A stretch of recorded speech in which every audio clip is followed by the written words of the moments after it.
Welcome to Crack-A-Pack. My name's Andrew. Today we're cracking open Streets of New Capenna. Let's get cracking.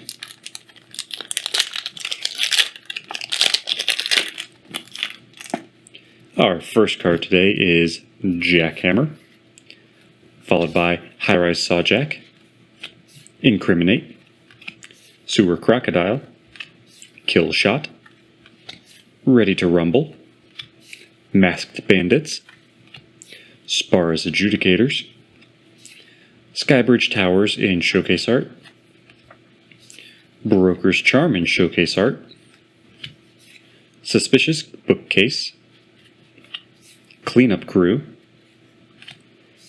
Raffine Scheming Seer, which for a white, a blue, and a black is a 1/4 flyer legendary creature with Ward 1 that reads, whenever you attack, target attacking creature connives X, where X is the number of attacking creatures. And to connive X, you would draw X cards, then discard X cards, and put a +1/+1 counter on that creature for each non-land card discarded this way. So this is a connive commander. This is one of the 5 crime family mob bosses from the set. He is the Obscura leader, I believe is. Yeah, I'm pretty sure it was the Obscura. I think that's their name. So with this, you're kind of wanting to go wide and then pump up one creature. Right, so you're wanting to use tokens or white weenies or just some sort of flood the board strategy, and then have one creature, pick any one of your 1/1s, be your target that's conniving, that then gets, like, connive for 7 or 8 and gets hopefully 6 or 7 of those connives as non-lands getting discarded, so that you now have, like 8 1/1s and a 8/8 or something like that. It's okay. I can certainly see building around it for that. I'd also be curious how other people are, using him in different ways. Could certainly do like Sphinx Tribal, since he is a Sphinx. I don't know that he would really add a whole lot to Sphinx Tribal, but he could be running it since he is a Sphinx at least. But let me know in the comments below what you think of Raffine Scheming Seer.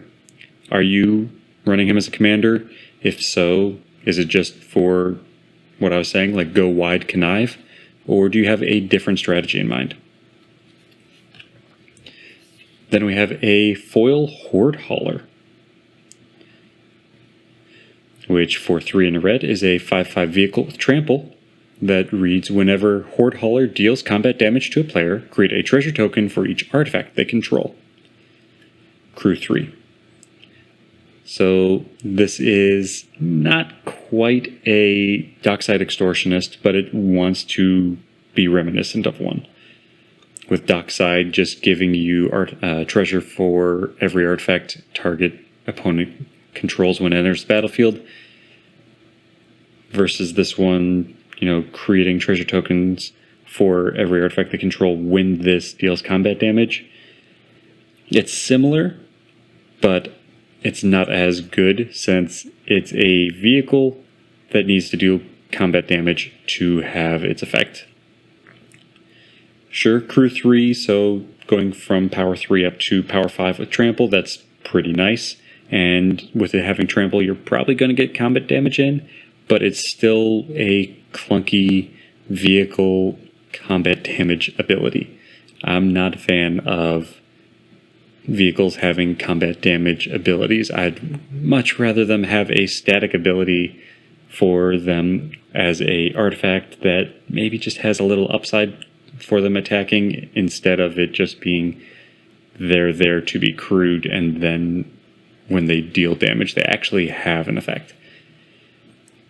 I'm sure this can be really great, but I just am not a fan of it.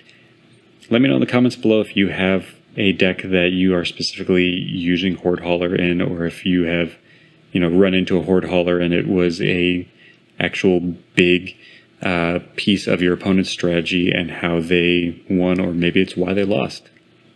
Love to hear stories about it in the comments below. Then our land is a full art forest. And we have a rogue token to round out the pack. And that's all for today. Thank you for cracking along with me. Be sure to check back tomorrow as crack open another pack.